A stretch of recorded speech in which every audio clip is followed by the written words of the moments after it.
Muy buenos días, amados hermanos. Abran sus Biblias, por favor, en Santiago capítulo 3. Y en esta mañana terminaremos la sección primera del capítulo 3 con los versículos 11 y 12 que dicen: ¿acaso alguna fuente hecha por una misma abertura agua dulce y amarga? Hermanos míos, ¿puede acaso la higuera producir aceitunas o la vid higos? Así también ninguna fuente puede dar agua salada y dulce. Esa es la conclusión que Santiago nos presenta de toda la disertación sobre el tema de la lengua. Uno de los temas más desarrollados en la carta de Santiago, o en el mensaje de Santiago, es el tema de la lengua. Y de todo ese discurso lo concluye con dos preguntas. Recordemos que Santiago es muy hábil presentándonos preguntas. Las preguntas son un buen recurso reflexivo, porque las preguntas nos llevan a pensar. Y a veces las preguntas en la Biblia nos permiten responder, y a veces nos dejan sin respuesta.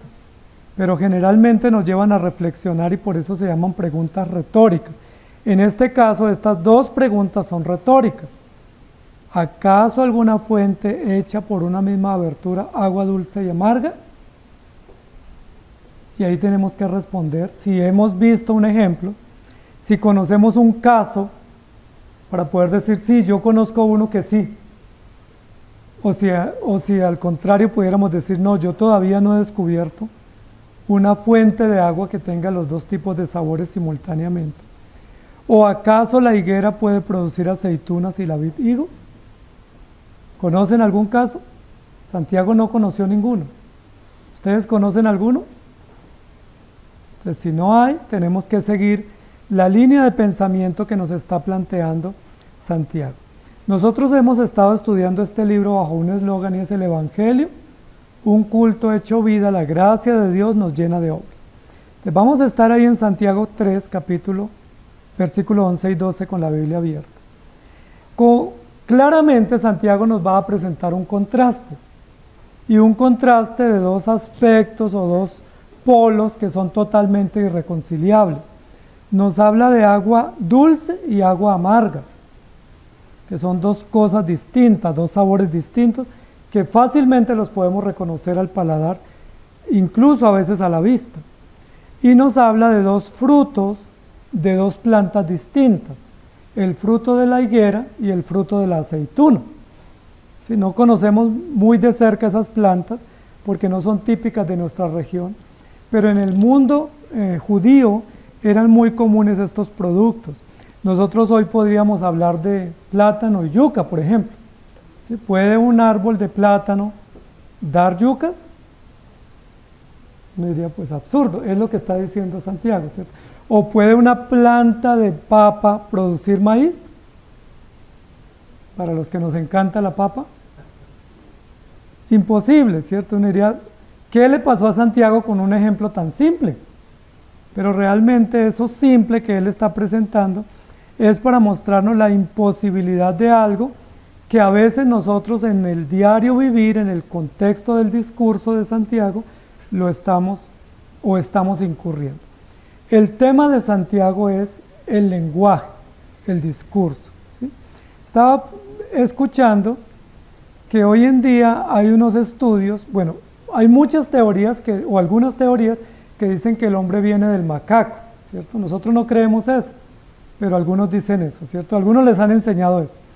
Y dicen que el ser humano es un animal más evolucionado que el macaco, ¿sí? Sin embargo, el macaco era muy evolucionado, ¿sí? Porque tenía inteligencia y tenía unas capacidades extraordinarias, y el hombre logró avanzar un poco más, ¿sí? Sin embargo, dicen que han hecho estudios para ver cuál es la diferencia entre el macaco y el hombre. Y una diferencia que han encontrado es en el cerebro, el tamaño. Que el tamaño del chimpancé o del macaco, el cerebro es mucho más pequeño que el cerebro del hombre. Es decir, tenemos un cerebro más grande, gracias a Dios. ¿Sí? Por lo menos 3 veces más grande. Entonces, esa es una diferencia. Sin embargo, si es 3 veces más grande el cerebro, entonces el macaco debiera ser menos inteligente y el hombre más inteligente. Sin embargo, el hombre es inteligente y el animal no ha podido desarrollar más que instintos, ¿sí? Que instintos para comunicarse mediante sus sentidos. Entonces han estado estudiando las neuronas porque el cerebro del macaco está compuesto de neuronas y el cerebro del hombre también de neuronas. Y han hecho estudios de las neuronas y han descubierto que básicamente la forma, las funciones de las neuronas del macaco son similares a las del hombre. Es decir, de alguna manera habría similitud en la forma y en la composición del cerebro. Entonces, ¿qué diferencia el cerebro del hombre del cerebro de un animal como el macaco? Entonces, algunos dicen que simplemente algunas pequeñas funciones, y algunos se atreven a decir que la diferencia es que el cerebro del hombre puede comprender conceptos abstractos que el animal no puede. El animal no le pueden decir, por ejemplo, frío, y lo entiende, ¿sí? O cuadrado, y entiende. Nosotros sí entendemos, ¿cierto? A nosotros nos dicen un rectángulo, y entendemos conceptos abstractos.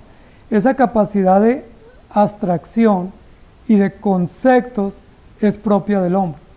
Pero ¿es la única diferencia que tiene el cerebro? ¿O hay diferencias mayores? La escritura nos va a plantear acá, cosa que también lo han podido afirmar algunos científicos, y es que la diferencia es que el hombre tiene lenguaje, y el lenguaje del hombre es desarrollado, porque no solamente es mediante instintos o mediante formas concretas corporales, sino mediante comunicación abstracta y mediante construcción e interpretación del lenguaje, que nosotros no solamente hablamos, sino que interpretamos, construimos comunicación, traducimos, interpretamos y podemos crear y generar conceptos. Tenemos creatividad, plasticidad, complejidad en el lenguaje, y eso nos hace que seamos totalmente únicos y diferentes a cualquier otro animal o especie en la Tierra, porque el lenguaje y la comunicación es un don que Dios nos dio. Mientras los animales se comunican por instintos o por sentidos externos como el olfato, la vista o el gusto, nosotros nos comunicamos con palabras. Somos los únicos que nos podemos comunicar con palabras. Somos el único ser de la creación que se comunica con inteligencia, que puede entender a otro, que puede interpretar, que puede responder, que puede percibir, que puede intuir, que tiene muchas cualidades y facultades que ningún otro ser tiene. ¿De quién vienen esas facultades? De Dios. Y de esas facultades es las que Santiago nos está diciendo. Es decir, esa diferenciación que tenemos en cuanto a todos los demás seres de la creación nos hace únicos, nos hace responsables, pero también genera, además de un gran privilegio y un gran valor como podernos comunicar, un gran problema. Porque Santiago lo que está diciendo es: tenemos el don del lenguaje, que es maravilloso, qué bueno podernos comunicar. No solo nos comunicamos con señas, o con los sentidos, o con ademanes, sino que nos comunicamos con palabras. Imagínense que los seres humanos podemos entender hasta una persona que nos hable en un idioma distinto. A veces, sin ni siquiera entender el idioma, entendemos lo que nos está diciendo y podemos comunicar. Pero Santiago termina diciendo: sin embargo, el tema de la comunicación, que es un don maravilloso, es uno de los grandes problemas que se nos presenta, porque dice: todos ofendemos muchas veces. ¿Y cómo ofendemos? Con palabras. Es decir, ese recurso, ese don del lenguaje o de la comunicación, que es una bendición maravillosa, se nos vuelve también un gran problema. Cuando alguien dice usted me ofendió, generalmente nos está diciendo usted me dijo algo que no debía haberme dicho, o que no me gustó, o que no lo acepto. Y además de eso, amados hermanos, la mayoría de los problemas que tenemos los seres humanos es debido al pecado, pero debido a la forma como comprendemos la vida, como entendemos la vida y como reaccionamos en la vida, porque nosotros tenemos unas percepciones e interpretaciones equivocadas. ¿Sí? Recordemos que desde Génesis 3, cuando Dios puso al hombre y la mujer en la tierra, les dio unas encomiendas y ellos faltaron a esa encomienda, y a partir de ahí ellos interpretaron mal todas las cosas. Génesis 3 hay discursos mal interpretados, ¿sí se acuerdan? Y en Génesis 4 discursos y símbolos mal interpretados. ¿Recuerdan cuando Caín vio que Dios aceptó la ofrenda de Abel pero no aceptó su ofrenda? ¿Qué sucedió? ¿Recuerdan qué dice la Biblia? Decayó su semblante. ¿Eso qué significaría hoy? ¿Qué diría un psicólogo de esa expresión? Decayó su semblante y dijo, voy a tener un plan. ¿Qué le dio a Caín? Un estado de ánimo desadaptado, trastornado, por una situación que él obró mal y interpretó mal la forma como Dios lo trató, y lo que debía haber hecho Caín era arrepentirse. ¿Estamos de acuerdo? Caín debía haber dicho, si Dios aceptó la ofrenda de mi hermano y la mía no, algo yo hice mal, yo quiero que Dios me acepte, entonces debo buscar cómo soy acepto delante de Dios. Sin embargo, decayó su semblante y tuvo un pensamiento obsesivo, diría un psicólogo hoy, un pensamiento de fijación, un pensamiento de venganza, un pensamiento de manía, y dijo, voy a matar a mi hermano, o llegará el día en que yo mate a mi hermano. ¿Sí me hago entender? Y de ahí viene para acá toda la cantidad de temas que hoy en día se conocen como casi todo un problema de salud mental y de salud pública, que es un gran problema que nos está acechando y viene desde Génesis 2 y 3, que son temas del estado de ánimo. ¿Se han escuchado hoy que casi todo el mundo se está enfermando del ánimo? Hace algunos años no era tan común ese diagnóstico, pero cada vez es más común. Y hay serios estudios y también casos de personas con muchos desafíos de su ánimo o emocionales por muchas situaciones que tienen que ver con cómo entienden la vida, cómo viven la vida, cómo interpretan los hechos y los desafíos de la vida y qué esperan de la vida. ¿Qué esperaba Caín de la vida? ¿Por qué decayó su semblante? ¿Por qué su hermano tuvo las consecuencias de que él decayó su semblante? ¿Y por qué él actuó de forma vengativa? Hay muchos más ejemplos en la Biblia. Uno de esos diagnósticos hoy en día se conocen como el trastorno de bipolaridad.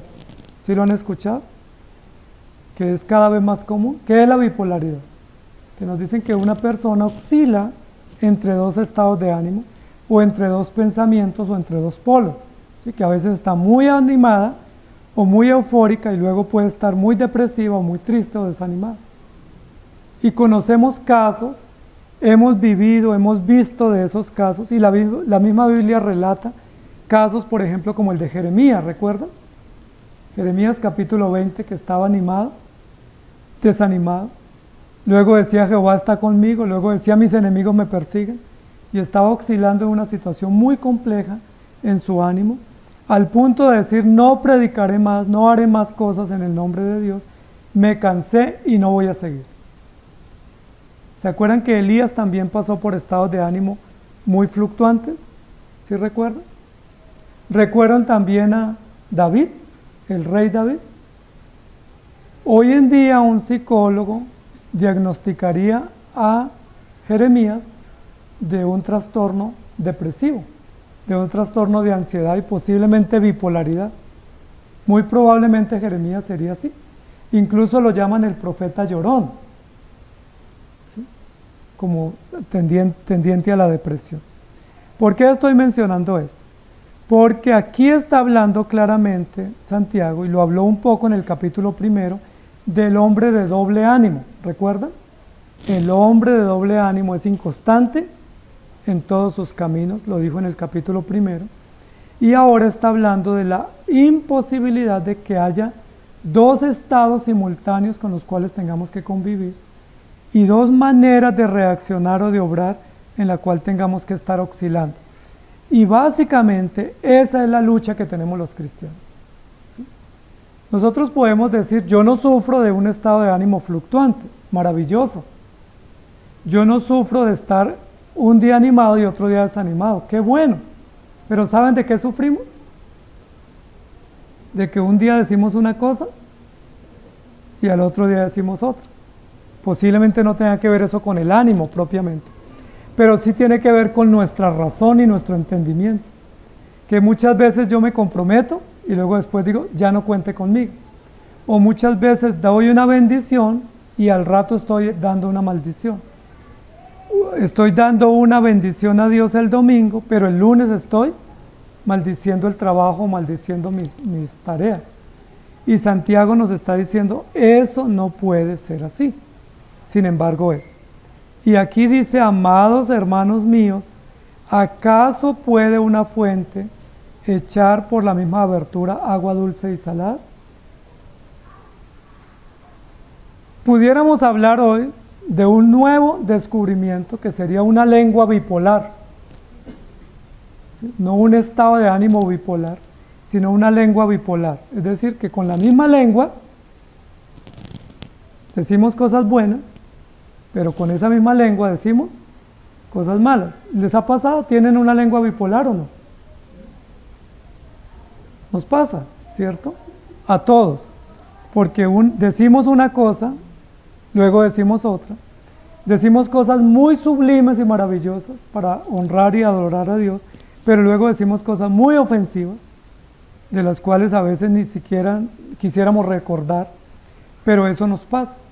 Ya lo vimos en el caso de Pedro, que Pedro dijo, tú eres el Cristo, el Hijo del Dios viviente, y eso mereció un elogio, pero luego dijo, Señor, yo no te conozco, yo no sé quién eres, y lo negó, con los mismos labios. ¿Se acuerdan que los mismos discípulos que dijeron, Señor, si es necesario morir, moriremos, pero no te abandonaremos? El día que apresaron a Jesús, ¿qué hicieron? ¿Y dónde se metieron? Se escondieron. Se escondieron porque tenían miedo que fueran apresados. Es decir, tenían una lengua bipolar. Tenía una lengua que oscilaba entre dos estados o dos condiciones o dos formas, y no puede ser así. Sin embargo, Santiago nos está diciendo que sí es así. Santiago está hablando a una comunidad judía, de conversos judíos, que tenían mucha tradición y que eran muy celosos de sus tradiciones. Incluso los judíos tenían temor de mencionar el nombre de Dios para no ofenderlo. Dicen algunas tradiciones que algunos de los más celosos, cuando aparecía el nombre de Dios en un escrito, guardaban un silencio, pero no lo leían o no lo mencionaban. Decían, por ejemplo, que te bendiga, porque no se atrevían a decir que Dios te bendiga, porque temían ofender a Dios. Y ese celo que ellos tenían para no ofender a Dios era bueno, era un celo sano. Ese celo de tener menciones comunes y frecuentes a Dios eran buenas, pero ¿qué era lo malo? Que en el templo eran muy celosos, eran muy rigurosos, pero ¿saben qué hacían entre semana? ¿Recuerdan qué hacían? ¿Qué dice la Biblia que Jesús los denunció? ¿Qué hacían? Le robaban las casas a las viudas. ¿Qué más hacían entre semana? Extorsionaban, maltrataban al pobre, no pagaban justamente a sus empleados. Tenía una cantidad de acciones totalmente censurables, pero el domingo o en el templo mejor, y en la sinagoga eran excelentes. ¿Qué tenían estos fariseos? Una lengua bipolar, ¿cierto? Una forma de vida incorrecta, y Santiago nos va a decir, hermanos míos, ¿eso puede ser acaso correcto? ¿Y qué podemos responder? No es correcto, ¿cierto? No es correcto. El primer ejemplo, la primera pregunta que nos plantea es, ¿acaso alguna fuente de agua hecha por sí misma, por la misma abertura, agua dulce y agua amarga? Y recordemos, bueno, eso es un asunto químico, ¿cierto? De la física misma, de los componentes de los productos. No, los estados de los productos son separados, o es frío o es caliente, pero no pudiéramos decir que al mismo tiempo un agua o un producto o un líquido es frío y caliente, o es frío o es caliente. O usted tiene frío o tiene calor, o tiene hambre o está satisfecho, o está de día o está de noche. Si no pudiéramos decir está entre día y de noche, o está entre frío y caliente, porque claramente estaríamos inclinándonos por uno de esos estados. Lo que está diciendo aquí, ¿es posible que eso suceda?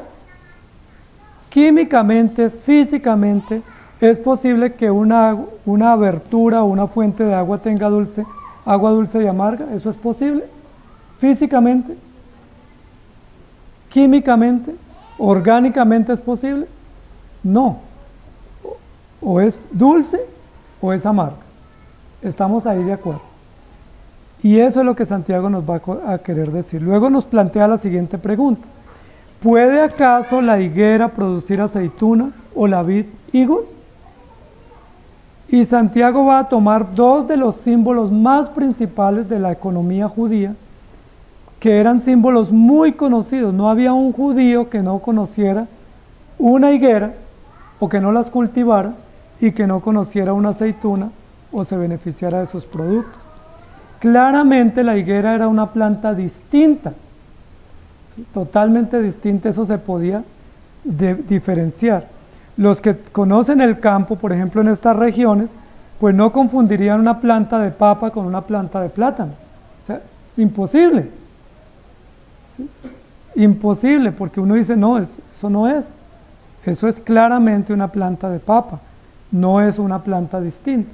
Y si es una planta de papa, ¿qué nos va a dar? Uno no diría, mire, tengo un cultivo de papa y lo invito a tomar chocolate cuando esté la cosecha de papa, porque sabemos que la papa no nos sirve para hacer chocolate, sino para sudarla y comerla de otra forma. Lo que nos está diciendo Santiago es, esto es un asunto obvio, incluso simple, como de plastilina. Hasta un niño entiende que si no una fruta de mango, pues el jugo será de mango, porque solo tenemos mango. Hasta un niño entiende que si le dan una mandarina, pues no le va a saber a banano, sino a mandarina. Eso lo sabemos porque eso es sentido muy básico. Y Santiago lo que nos está diciendo de alguna manera es, si ustedes saben eso, ¿sí? Si ustedes saben que una higuera da higos, y no necesitamos hacer una maestría para saber eso, no necesitamos ser científicos, y que una aceituna da, o una oliva da aceitunas, entonces, ¿qué es lo que pasa con ustedes? Y ahí es donde nos viene la censura a modo de exhortación. La higuera era uno de los productos más apetecidos por los judíos, no solo para comestible, sino también para comercio. Y recuerden que la higuera era uno de los símbolos de productividad para los judíos. ¿Qué simbolizaba la higuera para ellos? Prosperidad, riqueza, fruto, abundancia. Y por eso fue que Jesús maldijo una higuera, ¿recuerdan? Porque no daba fruto, porque tenía mucho follaje, era verde y estaba muy hermosa, pero no daba fruto. Y la higuera simboliza al pueblo de Israel que no daba fruto, y Jesús la maldijo.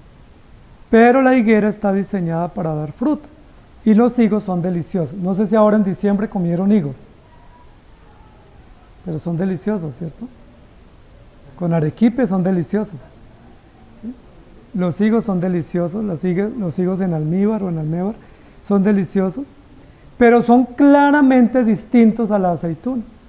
Los higos eran comestibles, las aceitunas no. Las aceitunas servían para aceite, para alumbrado del templo, aceite para cocinar los alimentos o para freír, y servía también para aceite medicinal. Es decir, la higuera era comestible, su fruto, el olivo tenía otros usos, la aceituna, mas no era comestible propiamente. ¿Usted confundiría un alimento con un producto de limpieza? Si usted va a la cocina y encuentra el Clorox, ¿usted lo confundiría con el aceite para freír? ¿O usted confundiría el detergente con la harina para hacer las arepas? Uno dice, no, no lo hacemos. ¿Por qué no lo hacemos? O sea, uno claramente sabe que es un detergente y uno le diría, bueno, aquí voy a hacer la masa para hacer mis arepas. Dice, no, eso no me pasaría a mí nunca. ¿Por qué? Porque yo conozco el detergente, conozco su textura, su olor, su sabor, y conozco la harina y yo sé claramente que no me confundiría. Incluso no nos confundiríamos entre el aceite y la sal. Sabemos los usos y sabemos la diferencia. Eso es lo que nos está diciendo Santiago. Si es tan obvio que usted va al mercado y usted sabe que este producto cuál es y lo empaca porque lo necesita y este no lo necesito y no lo compro, ¿por qué confundimos las palabras y decimos cosas buenas y malas al mismo tiempo y pareciera que no pasa nada? O sea, esa es la denuncia de Santiago. O sea, la denuncia de Santiago no es que la higuera de higos y el olivo de aceitunas, eso lo sabemos. Lo que está inquieto Santiago y nos está poniendo en llamado de atención, en alerta, es ¿por qué confundimos? Si a usted le sirven un almuerzo, usted claramente desde el momento en que se lo sirve, usted sabe que le sirvieron. Usted no diría, bueno, ¿y este sancocho qué es? ¿Sí? Usted sabe que le sirvieron porque usted conoce la comida y porque usted está acostumbrado a la comida. Pero lo que nos dice Santiago es por qué en la práctica nosotros confundimos bendición con maldición. ¿Por qué muchas veces bendecimos a Dios, pero maldecimos al hermano y decimos, no dije nada malo, estaba bien? ¿Por qué muchas veces tratamos mal a alguien o somos ofensivos con las palabras, pero nos justificamos y pensamos que eso era parte de lo que debíamos hacer? ¿Sí me hago entender? O sea, si lo uno es obvio, lo otro debe ser obvio para el cristiano. O sea, yo debiera detectar el peligro o la ofensa al hermano desde lejos porque yo debiera saber que eso no lo puedo hacer. Imagínense lo que le pasó a Pedro. Pedro negó al Señor, ¿recuerdan? Pero Pedro negó al Señor y él mismo no cayó en cuenta que estaba negando al Señor. Recuerden que hubo 3 negaciones, ¿recuerdan? Y no sucedieron inmediatamente, fueron en un lapso de tiempo. Y Pedro fue pasando de una negación a otra, y de una negación a otra, y cuando llegó a la tercera, ¿cómo Pedro se dio cuenta que había negado al Señor? ¿Fue consciente? Uy, la embarré, me equivoqué. ¿Qué sucedió para que Pedro cayera en cuenta que había negado al Señor? ¿Recuerda? Cantó el gallo. Miren lo interesante, porque Pedro debiera haber estado muy consciente en la primera vez cuando le dicen, ¿tú eres uno de ellos? Y cuando él dijo, no, yo no soy, ¿qué debiera haber dicho Pedro? Una vez dijo así, acabo de mentir, acabo de obrar mal y acabo de negar al Señor. Pero parece que no sucedió nada en su corazón. Luego fue y se reunió con algunos que estaban calentándose y le dijeron, tú eres uno de ellos, ¿tú lo conoces? Y recuerdan que dijo Pedro, no, yo no lo conozco. ¿Jesús? No me suena. No, yo la verdad no. Por J no tengo ninguno. O sea, no lo conozco. Pero no sintió remordimiento. Y luego viene la tercera negación. Cuando dicen, tú eres uno de ellos, tu lenguaje te delata, tu acento te delata. Y él dijo, no soy, no sé y no lo conozco. Y parece que quedó tranquilo. Como nos pasa a nosotros. ¿Qué es lo que nos está diciendo Santiago? ¿Por qué nosotros bendecimos a Dios y luego maldecimos a otro y quedamos tranquilos? Incluso a veces nos sentimos cómodos. Incluso a veces maltratamos a alguien y decimos, pero es que sentí un fresco, ¿sí? Que me sentí bien, por lo menos le dije lo que sentí. ¿Cuándo caemos en cuenta que obramos mal? Cuando vamos a la palabra, cuando el Espíritu Santo nos dice, una fuente no puede bendecir y maldecir, o cuando nos dice, eso que acabas de hacer es incorrecto, o cuando viene la consecuencia. Cuando éramos hijos en la casa y teníamos las consecuencias, muy después de eso era que entendíamos que habíamos obrado mal. Incluso a veces con la consecuencia decíamos, pero ¿por qué me disciplinaron si yo hice las cosas bien? Santiago nos está diciendo, ninguna fuente puede dar agua salada y dulce. Y noten, amados hermanos, que Santiago nos está presentando un experimento simple. Poner una vasija para medir 2 formas de agua o poner 2 tipos de plantas y qué tipo de productos da. Y él mismo nos da la conclusión del experimento. probablemente con el cuidado de que nosotros no nos vayamos a equivocar y digamos, depende, porque nosotros respondemos así hoy en día, ¿cierto? ¿Puede la higuera dar aceitunas? Y alguien que diría, depende, ¿cierto? O puede un agua o una misma fuente tener agua dulce y amarga, y alguien diría, depende. Entonces, para no responder así nosotros y cerrarnos la puerta, Santiago dice, ninguna fuente puede dar agua salada y dulce. Es decir, nos plantea el interrogante, nos reta a la reflexión, y él mismo concluye diciendo, en absoluto, no se les ocurra pensar que sí. Ahora, comparemos ese ejemplo con lo que Santiago viene hablando. ¿Cuál es el tema de Santiago? La lengua. Todos tenemos una lengua. Si tuviéramos dos, pudiéramos usar una para bueno y una para mal. Pero tenemos una. Y Dios dice que esa una debe ser usada para lo bueno, para lo correcto. Entonces, ahora traslademos esa pregunta. ¿Puede la lengua del hombre decir cosas buenas y malas a la vez sin que pase nada? ¿O cuál es el fin de la lengua o del discurso o de la utilidad de la comunicación? Pues uno sabe que la comunicación es indispensable, pero es buena. Nos hemos dado cuenta que una mala información puede causar daño. Una buena noticia sirve, pero una mala noticia puede destruir. Una palabra bien dicha puede ser edificante, pero una palabra mal dicha puede causar mucho daño. Entonces, amados hermanos, hagamos el reemplazo ahí intencionalmente en el texto. ¿Acaso una boca o una lengua puede por la misma abertura dar palabras buenas y palabras malas? Según el carácter de Dios, ¿está correcto así o no? ¿Para qué debiera ser usada la lengua entonces? ¿O solo para agua buena o palabras buenas? ¿O solo para palabras malas?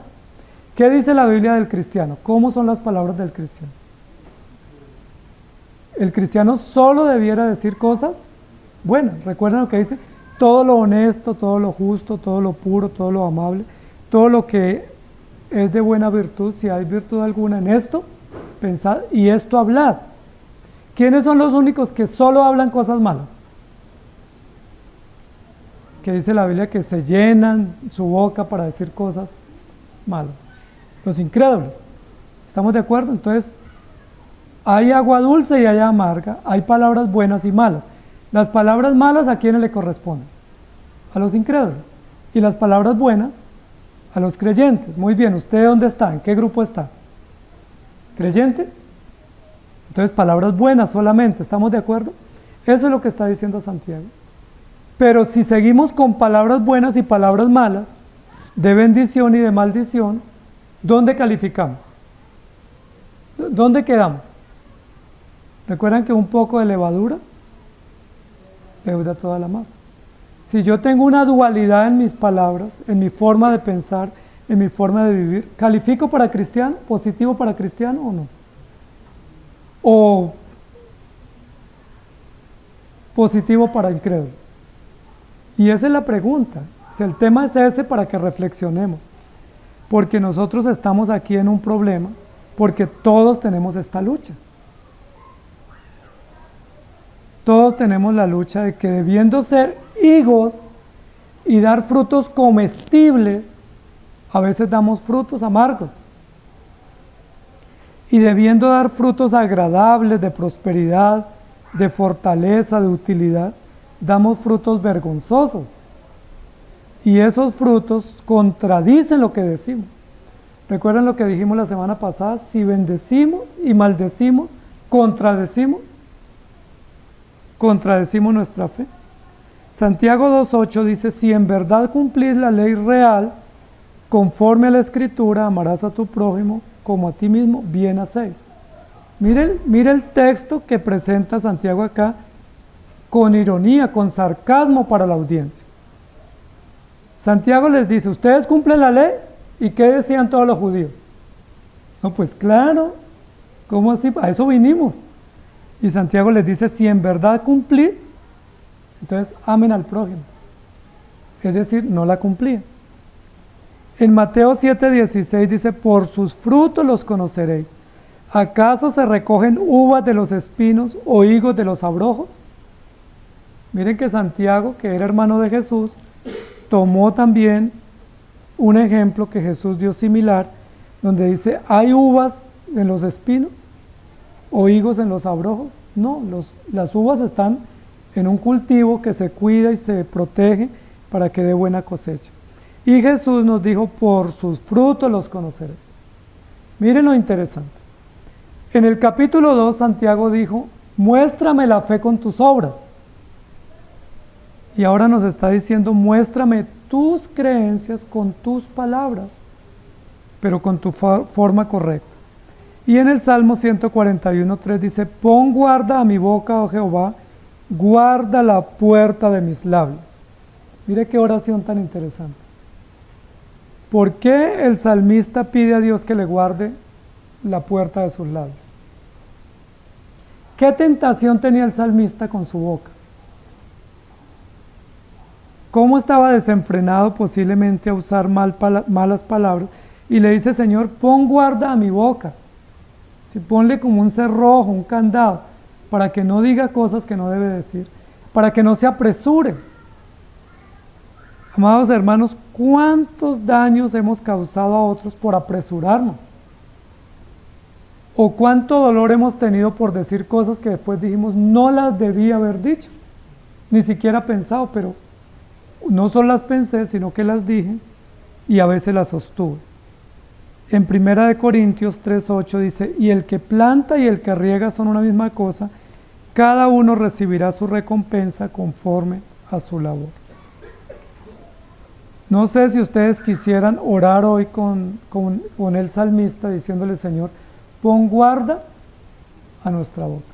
Ahora, no vaya a ser que de aquí salgamos hablando a señas, porque ya no vamos a hablar porque no quiero ofender, porque recuerden que no ofendemos solo por lo que decimos, ofendemos por lo que pensamos, por lo que sentimos, por lo que omitimos, ofendemos.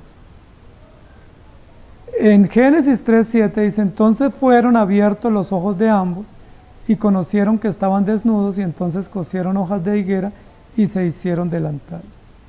Noten que todo ese resultado nefasto es consecuencia de haber desaprobado la enseñanza de Dios y haber recibido el discurso de Satanás y haber obrado mal. Amados hermanos, ¿cómo están nuestras palabras? Y es el llamado que nos ha hecho Santiago durante muchos domingos. Hoy termina ese llamado, pero no termina el deber que tenemos de revisar constantemente nuestras palabras. Dicen algunos sabios que nosotros debiéramos, antes de ir a acostarnos, todos los días hacer una reflexión sobre lo que hicimos y revisar lo que hicimos y pedir perdón y corregir y tomar conciencia, pero generalmente obramos y no evaluamos. Una empresa responsable hace evaluaciones constantes y un creyente responsable debe hacer evaluaciones constantes de su propia vida. ¿Cuánto o cada cuánto ustedes evalúan su vida? ¿Cada 31 de diciembre? ¿O cada mes? ¿O todos los días? Lo correcto es todos los días. Señor, esto hice mal, perdóname, ayúdame, que los dichos de mi boca, recuerda el salmista, y la meditación de mi corazón sean gratos delante de ti. David tenía serios problemas con la lengua. En una y otra vez le dice, Señor, ayúdame, póngale cerrojo a mi boca. Que los dichos o lo que yo diga lo haga bien y diga bien. Que yo sepa guardar silencio cuando es oportuno y hablar lo que es correcto. Y nosotros los latinos sí que tenemos problemas con la lengua. Ese es uno de los problemas comunes. Incluso decimos, yo le digo de todo, pero no se lo sostengo. Como somos tan folclóricos para hablar, de hecho una característica nuestra es hablar mucho. Pero la Biblia dice, en las muchas palabras, no falta pecado. Y de toda palabra ociosa que digamos, daremos cuenta, ¿cuándo? En el día del juicio. Parece que hay un registro de todos nuestros dichos y tendremos que dar cuenta. Entonces, noten, amados hermanos, lo importante de cuidar nuestras palabras y de cuidar nuestras acciones, porque ese es el fruto que muestra si somos o no somos. Santiago nos dice en el capítulo 1, si usted es de Cristo, pone en práctica. Si usted es de Cristo, en el capítulo 2, da frutos de fe. Y en el capítulo 3, si usted es de Cristo, su lenguaje lo delata. Su buen lenguaje, ¿cierto? Sus buenas palabras. Pero las malas palabras, obviamente no nos ayudan, sino que nos dan la contradicción de que no somos del Señor. ¿Acaso una fuente hecha por la misma abertura de agua dulce y amarga? Es una denuncia de Santiago. Parece ser que los hermanos de la iglesia tenían muchos problemas en la iglesia de Asia Menor, y varios de los problemas que tenían era que confiaban en Dios, pero estaban peleando con los emperadores, y estaban peleando con los soldados, y estaban descalificando las condiciones que tenían. Y había algunos hermanos en la iglesia que eran ricos, y los hermanos más pobres, ¿qué hacían con los hermanos más ricos? ¿Los veían bien o los maltrataban? Hablaban mal de ellos, se quejaban, incluso estaban teniendo pruebas que Dios les estaba mandando y estaban diciendo que Dios les mandaba pruebas y tentaciones. Todas esas cosas las cometían con su lengua, y Santiago dice, no puede ser así. Los estados de ánimo son importantes, pero para Santiago es mucho más importante lo que nosotros decimos con nuestra boca, porque nuestra boca es el reflejo de lo que hay en nuestra alma. Jesús mismo dijo, de la abundancia del corazón habla la boca. Muchas veces uno dice algo y después dice, no, no es así, me equivoqué. Pero dicen los neurólogos que generalmente las primeras palabras que uno dice, o lo primero que uno dice, es lo que está comprometido a su corazón. Es decir, que aunque uno después desdiga, generalmente eso es lo que uno en el fondo de su corazón tiene. Santiago lo que nos está diciendo es, la profesión de su fe genera confusión si hay contradicción. Y queremos pensar en eso, amados hermanos, para que podamos tener en cuenta. Usando la metáfora y la parábola mejor de Jesús sobre la higuera, ¿qué hizo Jesús con la higuera que no daba fruto? La maldijo. Nosotros tenemos que dar fruto, pero buen fruto. Si nuestro fruto es bueno, damos buen testimonio del Señor.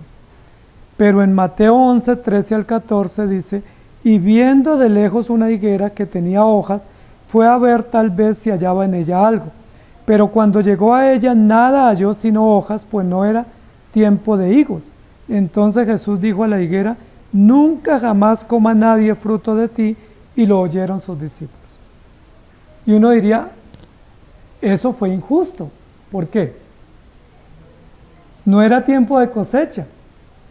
O sea, si usted siembra el cultivo de maíz y va al otro mes a recoger mazorcas, no hay. Tiene que esperar porque el tiempo son 6 meses. O si siembra la papa, no puede ir al otro mes a decir, vamos a sacar papas y a cocinar. Tiene que esperar el tiempo. ¿Por qué Jesús fue cuando no era tiempo de cosecha, que obviamente no iba a tener fruto la higuera, y al no encontrar fruto, como efectivamente no era el tiempo, ¿por qué la maldijo? Uno diría, pues si era el tiempo de cosecha y no dio cosecha, pues ahí sí. Pero noten que aquí Jesús no está pensando en la higuera, sino en el símbolo de la higuera que representaba a Israel. Israel, como símbolo de esa higuera, ¿cada cuánto debía dar frutos? ¿Una vez al año? ¿Cada cuánto debe dar fruto el cristiano? Entonces, todo el tiempo debe dar fruto. Si hoy vamos a mirarlo a usted y usted no da fruto, pues está faltando, porque nosotros debemos dar fruto todos los días. No es que damos una cosecha y luego nos marchitamos y luego nos revitalizamos y damos cosecha al otro año. Bueno, hay cristianos que dan cosecha una vez al año, pero el mandato bíblico es todos los días debemos dar buenos frutos. Por eso Jesús maldijo la higuera, no porque no tuviera cosecha en sí mismo, sino porque esa higuera representaba a Israel, e Israel estaba siendo estéril e improductivo. Y en Lucas 6:45 dice, el hombre bueno del buen tesoro de su corazón saca lo bueno, y el hombre malo del mal tesoro de su corazón saca lo malo, porque de la abundancia del corazón habla la boca. Entonces la pregunta aquí sería, no qué es lo que usted habla, sino qué hay en su corazón. Y esa es la pregunta final de todo. Salmo 52:2 dice, agravios maquina tu lengua, como navaja afilada hace engaño. La lengua que maquina. Mateo 7:12 dice, así que todas las cosas que queráis que los hombres hagan con vosotros, así también haced vosotros con ellos, porque esto es la ley y los profetas. Y en Isaías 48:17, así ha dicho Jehová Redentor tuyo, el Santo de Israel, yo soy Jehová Dios tuyo, que te enseña provechosamente, que te encamina por el camino que debes seguir. Es decir, se nos manda pedir a Dios, se nos manda que le pidamos a Dios que nos enseñe. ¿Cómo está su corazón? Porque en últimas las palabras no es problema de la lengua, sino problema de la mente y problema del corazón. Si el corazón está siendo transformado, hay esperanza y nosotros vamos a reconocer que estamos obrando mal. Si su corazón no está transformado, usted va a decir, sí, no importa, a mí me pasa eso que están diciendo, pero yo no voy a cambiar. ¿Sí? A mí me pasa eso, yo vengo el domingo, bendigo a Dios, pero en la semana yo maldigo a todo el mundo. Pero no piense que voy a cambiar, porque entonces me la ganan por ahí mis trabajadores. O todo el mundo se aprovecha de él. Pero si usted es un hijo de Dios, usted va a decir, ok, tengo que corregir, necesito pedir ayuda y necesito que el Señor tenga misericordia. Pidamos al Señor misericordia. Señor, gracias te damos por tu palabra, porque hoy nuevamente, a la luz de la Escritura, tú nos hablas sobre el riesgo, el peligro que tiene nuestra lengua y por supuesto nuestra mente y nuestro corazón cuando alberga la posibilidad contradictoria de honrarte a ti y a la par maldecir las cosas que tú has hecho. ¿Cómo maldecir el día o el invierno o la lluvia o al vecino cuando son creación tuya? ¿Cómo agradecerte a ti pero maldecir las cosas? Perdónanos, Señor. Perdónanos porque muchas veces incurrimos en esas faltas. Incluso hombres tuyos en la Escritura se nos registran como Job, como Elías, como Jeremías, que maldijeron el día en que nacieron, que maldijeron las condiciones que estaban viviendo, posiblemente situaciones muy devastadoras, muy graves, muy conflictivas, pero llegaron al punto de maldecir ese día, de decir que no querían vivir, cuando todas las cosas que tenemos y todas las condiciones de vida tú nos las provees. Perdónanos. No es posible que yo hoy venga a darte gracias y mañana esté maldiciendo mi economía, maldiciendo a mi vecino o maldiciendo el clima. Perdóname, Señor, y perdónanos a todos, porque damos gracias a ti por tu salvación, pero maldecimos por el trabajo, o por la salud, o por condiciones que no nos agradan. Como dice la Escritura misma, ¿es posible aceptar lo que nos agrada y no lo que no nos agrada? ¿Es posible que aceptemos una cosa y no la otra? Te rogamos que tengas misericordia de nosotros, porque cada vez que nuestra boca profiere palabras y dichos incorrectos o de maldición, lo que estamos haciendo es negando la fe. Estamos negando la fe y estamos alineándonos con los incrédulos y los malignos, mas no con los sabios y los justos. Te rogamos que nos ayudes, porque tenemos problemas, así como David, tenemos problemas. Te pedimos que pongas guarda a nuestra boca, que transforme nuestro corazón, que hagas que una fuente de agua viva brote de nuestro corazón, para que tengamos a flor de piel y de labios palabras que te honren para ti, pero también para los hermanos, también incluso para nuestros enemigos, incluso para los que nos hacen daño, que no los maltratemos, incluso para los que no nos agradan, que los podamos tratar con respeto y que no los maldigamos o los maltratemos. Ayúdanos, Señor, porque tenemos tal tendencia que casi estamos programados, incluso como inconsciente o mecánicamente, para reaccionar con violencia, con maldad, con desespero, con maledicencia, cuando tú nos dices, bendigáis y no maldigáis. Cuando tu palabra dice, esto creen, esto hablen, esto hagan. Ayúdanos, Señor, para ser coherentes y para poder honrarte, porque no es posible que una higuera dé aceitunas y no es posible que una misma fuente tenga agua dulce y salada. Ayúdanos, Señor, porque yo tengo ese problema y es problema de cada uno de mis hermanos también, con el cual luchamos, y no queremos normalizarlo, sino pedirte que nos ayudes. Ten misericordia de nosotros, Señor, endereza nuestra forma de hablar, corrige nuestra manera de comprender las cosas, de interpretar, de referirnos al gobierno, a las autoridades, a nuestros jefes, a nuestros vecinos. Ayúdanos, Señor, te lo pedimos. En el nombre del Señor Jesús. Amén. Que el Señor les bendiga, queridos hermanos.